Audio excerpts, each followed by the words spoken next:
I think we made a mistake. I'm literally just buying every list. Why don't we start selling off some of these deals? Oh, wait, that's called wholesaling.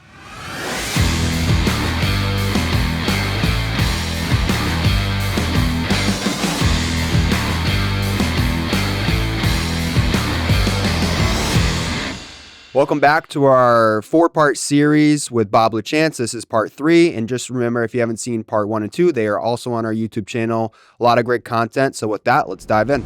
We do a lot of wholesaling ourselves. I want to talk about what you're seeing in the market. And which I think most people will appreciate listening to this, is your marketing efforts. What are you doing today for marketing to generate leads? Because right now, supply is still low. I don't care if you're New Hampshire, Massachusetts, Connecticut, supply is low. The data's out, can prove it. So what are you doing to generate leads, off-market leads, direct to owners? Whether you're buying those properties yourself, you're flipping them, or you're wholesaling them, just what do your marketing efforts look like today for Perch Rock? Yep. Today we're looking at, main 4 channels. I know we talked a little bit about this before. PPC is very expensive, like we talked about, but it is a high return, right? If you have the right exit strategy, you'll get the leads in, they're higher qualified.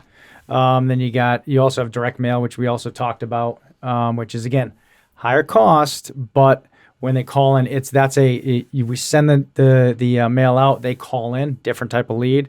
We also do cold calling and text messaging right now. Okay.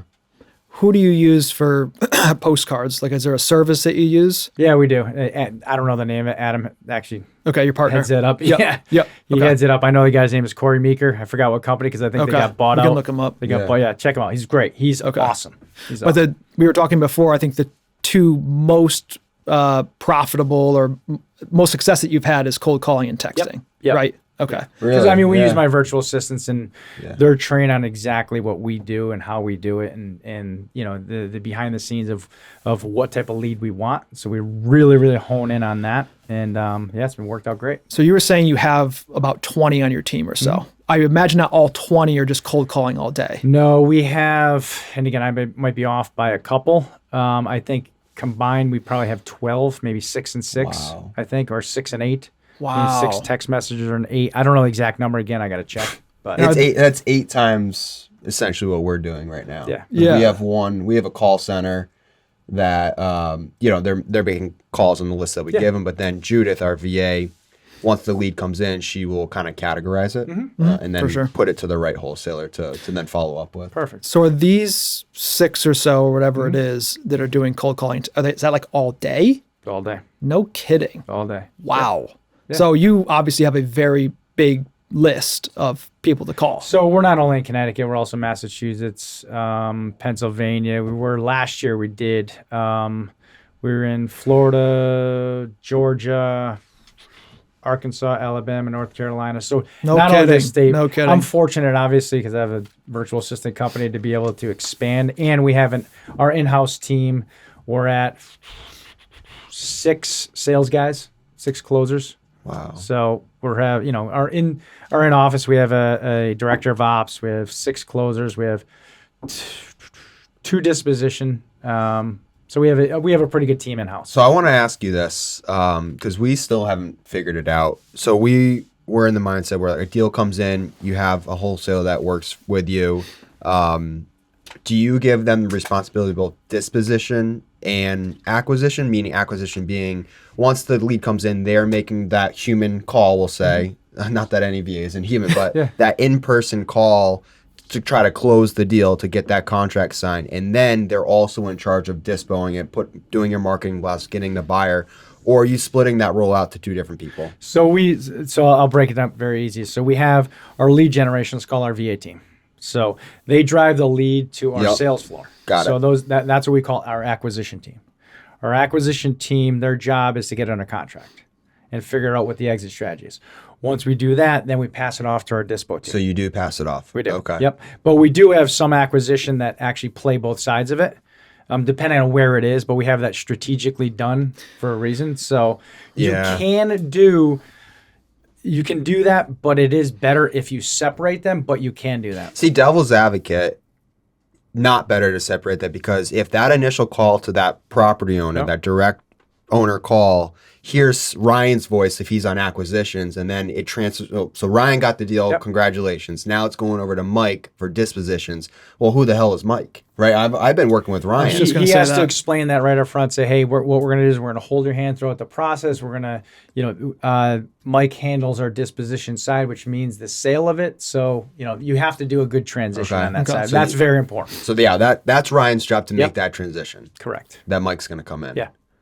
Got it. Okay. But I could argue myself on this Yeah. one, to be honest with you, because we do a lot of volume, so we have to separate it. Because think about this: if you're doing a lot of volume, your acquisition guys, their jobs are to get properties under contract, not to sell. Because if they're stuck selling, they're not getting properties under contract. Because if you're, let's say you're paying $50,000 in marketing up front, you need to get properties under contract and you need to sell. That's the reason why Yeah. you'd separate them, right? You could do both. No, but you're right. you're You're gonna- right. We just don't have the volume yet, I think, Yep. to justify. the Right. separation. But I know like Better Home Buy, like our competition, your competition, Yeah. Better Home Buyers, Alpha, they all have disposition and acquisition guys. And I'm Yeah, sure. I'm buddies with those guys. too. Yeah, so you get it. Yeah. Yep. Would you say like what's like sort of the most important part of finding a deal? Is it like the quality of the list? Is it the quality of the VA's calling? Is it the quality of your in-house Good team? question. So this is a very good question. It all depends on what volume you do. So the quality of and the cost of the marketing channel. So if I'm doing direct mail, since it's a higher cost, I have to have a really honed in list. I don't want to get too like deep into the weeds so people don't understand this, but if you have a list of, let's say, 15,000 names or records, I should say, all of West Hartford, you don't want to hit all those 15,000 in West Hartford.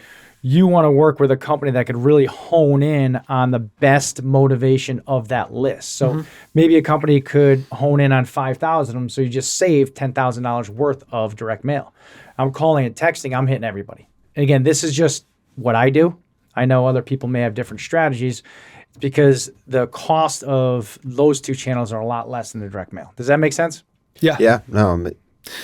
Yeah. So I think we made a mistake about a year ago. We were not doing the volume that you were doing, but we were doing very well. Yeah. And we were sending out 20,000 postcards a month, which maybe to you doesn't sound like a lot, but for us, that's it was good. it was Yeah, it was that's good. a lot. At And 52 cents, I mean, our postcard budget was 10,000 a month. That's what I was saying. Just huge- postcards. It's 10, just 11, postcards. Yeah. So we were doing very well with that. Like if someone's calling us because of a postcard, they're calling for a reason, right? This is an inbound call that we're getting, not an outbound call. So they're calling us for a reason. And we were converting those fairly well. We then transitioned to ringless voicemail and text because a text, the company we were using was a penny per lead or a penny per text, and ringless voicemail was 4 cents. Way cheaper than 52 cents or whatever it was. Yep. So we kind of transitioned to that, and now we're doing a lot of outbound. So the quality that we were getting in was not as great, but it was a lot cheaper. It's like, okay, let's ride this Right. wave. And it just didn't play out in the same manner. But I think maybe, correct me if I'm wrong, like we needed more volume, we needed better lists. I think maybe a combination of both. I would say yes, but I also, and I say this to everybody, you need at least 2 to 3 to 4 channels going at once, because, and we got caught up in the same thing, saying, all right, well, why would we spend this amount of money? For me, I look at it a long game, because you could get a direct mail lead last year that'll close today, right? So it's hard to check that return on investment when you look at all your marketing channels. I would say back down a little bit and do each channel a little bit, right? Okay. And also have a kind of a pivot, if you will, because if you have to pivot from one, like you guys said, if your channels aren't working here, you could always pivot back into direct mail. So always look at that and have a plan B or plan C. Are you targeting? We are targeting people that live out of state, own the property for a long time. Those kind of metrics. Are you doing that, or are you doing more like pre-foreclosure stuff, or a combination? I'm literally just buying every list. Okay. I don't hone in on anything. Okay. Or because we're doing a lot of marketing. You know what I mean? We have with that many individuals that work for us, virtual assistants that work for us. There's only so much data out there. Right. But on the direct mail, we were talking about this before. We're working with a company right now, and I'll try to hone in on those lists. The cost to work with these companies is pretty high. So we just got to figure out if that even makes sense to really hone in on these type of companies with those type of lists.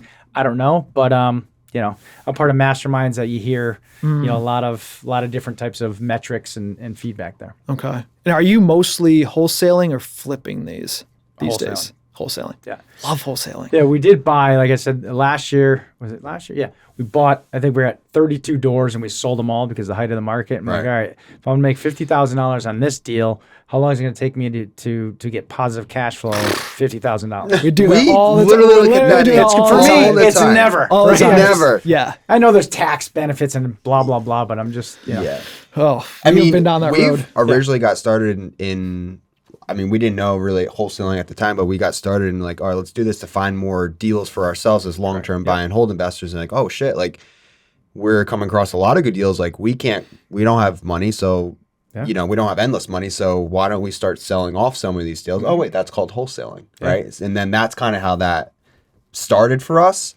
And now it's definitely a way to make more active income to just afford more buy and hold rentals. And we were doing the flipping, but when you break it down, if you can make $30,000 in a wholesale deal versus $50,000 on a flip, I'll take that $30,000 all day in wholesale with none. I don't have to come up with No closing costs, no Well, you holding can take costs. half of that money, right, and use it as, hey, we're gonna take half of this money for these 3 months and buy another property, whatever that is. But you do have that money coming in. Yeah, and if it's an absolute home, I mean, that's the beauty of it. If it's an absolute home run of a deal, like sure, we will buy it, right, and do whatever we want with it. But I think what we're doing now that makes us maybe a little bit, and maybe other companies are doing it too, is we come across a lead and a lot of people, whether it doesn't, maybe the numbers are too tight, doesn't work as a wholesale. Instead of just like kind of trashing that lead, we will offer to maybe me being an agent and Ryan doing the lending, we can bring a buyer for, you know, a said commission agreement, or I can list the property for you. So it's kind of like different buckets of options rather than just that pivoting yourself into that one wholesale option. So that's actually worked pretty well for us. A lot of people, for whatever reason, don't want to list the property. So numbers are too high, doesn't work for a wholesale. They don't want to list the property. The tweeners. Yeah. The little tweeners. Yep. And that they don't want to list because they don't want our other tenants, or they don't want their tenants to know that they're selling. So it's like, hey, what if I brought you a buyer off market? Because, you know, work with a lot of buyers, and you agreed to pay us a 4%, which is less than any listing agreement you'll ever sign. Oh, sure. Yeah, that sounds great. Send it out to your buyers, bring a buyer off market. The buyers love the off market stuff. So does anyone. So we've done a lot of that, which is, you know. And that's using your assets that you have, like, right? Yeah. I mean, you have a real estate license. Use your license to your benefit. Right. That's why, obviously, you do lending. So you use that to your benefit. That's why everybody, you know, for me, I got my real estate license when I first started. I let it lapse. And then now I got it back and I let it lapse again. Well, my partner's, he has his real estate license, a broker. So I always fight back and forth whether to get it or not. But if I was by myself, I would 100% get my license because you could use it as an asset to make money. Exactly. So that would be my advice to, if you're working by yourself, definitely at least have someone on your team have a license. Yeah, it's definitely good to have in-house. I mean, we just sold, we're selling in 2 weeks, one of our office buildings in Farmington, Connecticut on Garden Street. It's a 1.185. We got nickel and dime at the end. It was 1.2, and then we got nickel and dime. But that's a 20. I'm paying the buyer broker 23 grand. We're paying him 23 grand. That saves us. I mean, just by me doing the listing side, that saves us $23,000. Right. We have to pay both sides. When are you bringing it? I found that one on Craigslist. Yeah, you did. You're right. I found it on Craigslist. It's good. Yeah, we actually got a pretty good deal on that one. So speaking of office, this is sort of a self-serving question, but I'm really curious about what you do. So you were saying you have an office in Cheshire. Yep. I don't own it though. I rent it. Right. How important is it for you to have your in-house people in the office in a group setting, conversating, talking about deals, all that stuff, versus this whole at-home atmosphere that we're in now, work from home? We think we really value being like in the office, talking, having that atmosphere, but just wondering what you guys do. So I can't stand work from home. Like when we're, you know, obviously I have a work from home company, a virtual assistant company. Those are for tasks though that you need to outsource. We tried the model of hiring acquisition guys, hiring dispo guys, dispo girls, guys, whatever, right? That are not in the office. It is very, very difficult to manage. And it's not, the challenge is any company that runs the right way, there's a lot of alignment, right? You're aligned with acquisition, or you're aligned with bringing in the leads, you're aligned with acquisition, you're aligned with disposition, you're aligned with your transaction coordinators, right? There's a lot of alignment that needs to happen, right? So I think that when your acquisition and dispo people, for us, and we've tested it, works better if they're in-house. Couldn't agree more. Could not agree more. Yeah. So I just hired someone to help me on the lending side, and we also have Jenna, who's awesome. She's a VP of operations, just does tons of stuff for us. But like this room that we're in right now, they are both me and both of them are. And it's not ideal. Like obviously, I want a beautiful, huge office, but like having them, and you're not in. I'm upstairs. You're upstairs, but like having them in the same office where I don't have to go down the hall. I just like literally peek over my computer. I'm like, hey, it's a game changer. Yeah. It's so much more productive. So much more productive. That's a good way to put it. It's So more, much it more is more productive. I mean, think about this. We all know this. This is a fact. Anyone who works from home is going to get up a little later. Their dog needs to go out. Their kids need to be picked up. It's such a it's BS because we know family, friends, and relatives that work from home, they're like, yeah, I'm not really that productive. That's a fact. I don't care what anyone could argue it. It's bullcrap. I'll admit it. Like if I'm working from home, definitely not as productive. Max, exactly you got my dog barking in the background. Rachel's yelling in the other ear. She's on a call. You're fighting for talk time. Like it's it's not productive. And no offense, like when we weren't in the office together for majority of our working career, I would spend all day on the phone with him or texting. That is not productive at all. Like, love you to death, but I don't want to text you all day. Right. Exactly. Like, it's just not. And it doesn't make any sense. It's a huge difference between me. Like, if we're working together in the same office, right? I'm like, hey, Mike, I need you to do this. I told you that. It's done. Right. If I texted you that and you get back to me in 37 minutes, we just lost that time. It's just gone. I agree. Yeah. So, no, that's really good. Congrats on all your success at Perch Rock. You guys are killing it. And hopefully we can take a page out of your book and kind of increase there's enough deals to go around. We can there is a bunch of deals to go around. I agree. So, no, I really appreciate it. Thank you for watching Sky's the Limit. We're always releasing new real estate content, so if there's something you want to hear, be sure to leave a comment. And don't forget to subscribe to our channel. And remember, sky's the limit, dive deep, and invest in how you want to live. See you in the next video.